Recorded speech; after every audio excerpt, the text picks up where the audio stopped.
Guru Nation, thank you so much for watching. Make sure you like, subscribe, comment, share. Look, I haven't done a video like this for site owners in a few weeks at least, and it's inspired. This video is inspired by the last couple of potential client calls that we've been taking. So anybody who needs help getting a site up and running, or maybe you have a site, you need help getting studies or help negotiating your budgets or help with anything really as far as site is concerned, we have a flat monthly fee that's full service, everything I mentioned and more. Text me 949-415-6256. So today the topic is about if you're a site owner, or you're a potential site owner, or you're a clinician that wants to start a site or have a site. It's not so much about what you're interested in. You're not going to get studies. It's very rare that you're going to get studies in indications that you are interested in, like as your first study. So you have to decide, okay, this is a business. Like I may have my interests. Maybe I'm interested in psychedelics. Who knows? But you cannot be reliant on those kind of studies just because you're interested. Doesn't mean that you're going to get those kind of studies. So what you have to think about when you're a site owner is how do you bring in that initial revenue, and how do you get that first study? That's really the hardest thing.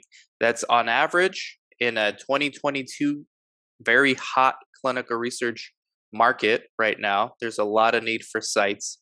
Why? Because there's a lot of need for patients, and there's a lot of need for diversity. So if you're a doctor, or if you're in a community where there's a lot of minorities, Hispanics, African Americans, Asian Americans, there's a huge need. 80% of studies right now are Caucasians as far as the participants are concerned.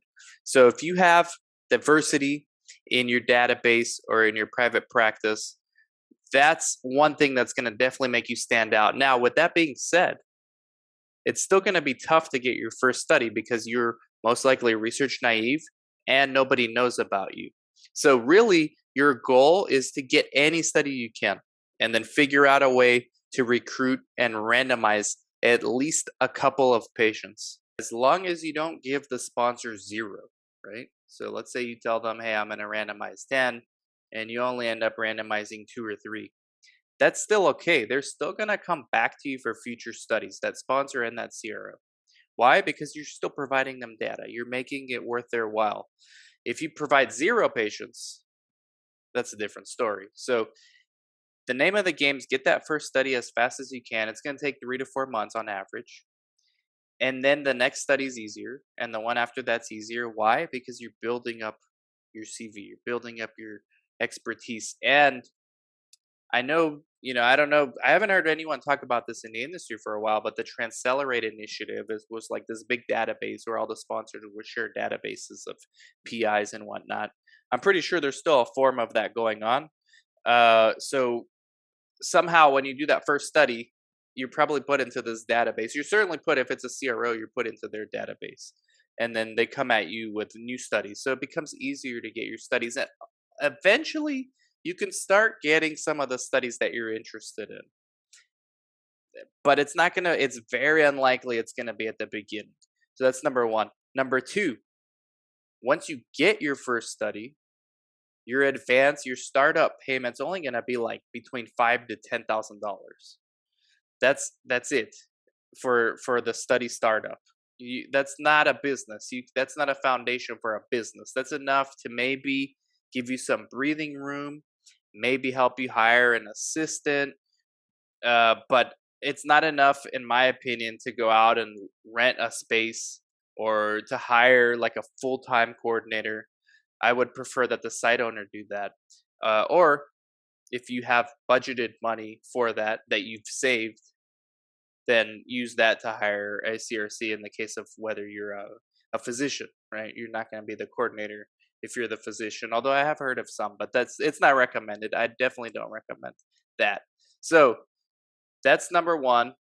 The second thing is when you get the study, it's going to be tough to randomize. A lot of these studies are really complex. A lot of these studies have high screen fail rates.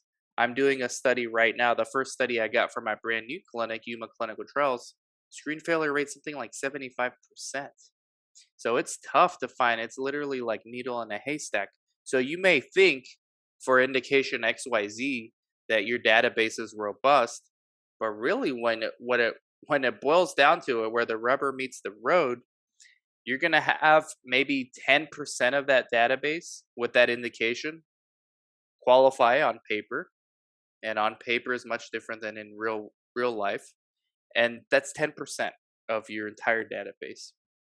You still have to talk to those patients and convince them to do research or not to do research. Ultimately, it's their decision. But as a clinician, I mean, if it's your own database, you already have that going for you. Is they trust you. If you're not the clinician and you don't have access to that database, you got to really start thinking, how are you going to get patients in studies, because you don't get paid until you randomize patients. That's number 2. Number 3, once you randomize patients, it takes about 3 months to start generating the payments for that visit. And the visits start to snowball after a while. Once you get the momentum and you start randomizing a few in a row, the revenue's there. And by that time, you should be getting more studies too. In your first year, it's realistic to get like 4 studies. So revenue won't come for like 9 to 12 months after your first study, not counting the startup fee.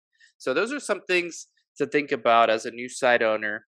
And there's some other things that people rarely discuss but are equally important, like having a website. I mean, when you start applying for your first few studies, sponsors are going to get curious and want to see your website. So at least have a website. I recommend using Squarespace to build it.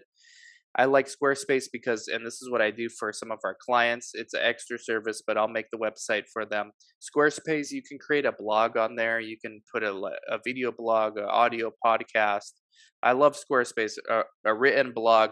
There's a lot you can do as far as marketing for your community. And that's probably where I'll end it. And I'll probably need to do another videos just on this. But I think you should start as early as you can focusing on building your brand for your company. And it's something I'm not doing for my site right now. Why? Because it's just me. I haven't hired a coordinator yet. And my PI's database is huge. Like I've been spending the majority of my time going through the database and pre-screening patients, and we've only had 3 screen failures so far. That's like all my activity, guys, so far has been 3 screen failures as of March 2022. But the randomizations will come, the momentum comes, new studies come, the revenue ultimately picks up. Then you start hiring coordinators, and then you can start focusing more on building your brand for your site. Because remember, getting the studies initially it's hard, later it becomes easier. Getting community clinicians initially it's hard, later it becomes easier. But getting patients initially is hard, later becomes a little bit more easier, not a lot more easier like the other 2, because patients start referring some of their colleagues, friends, family. But patient recruitment's always hard because it's an educational thing.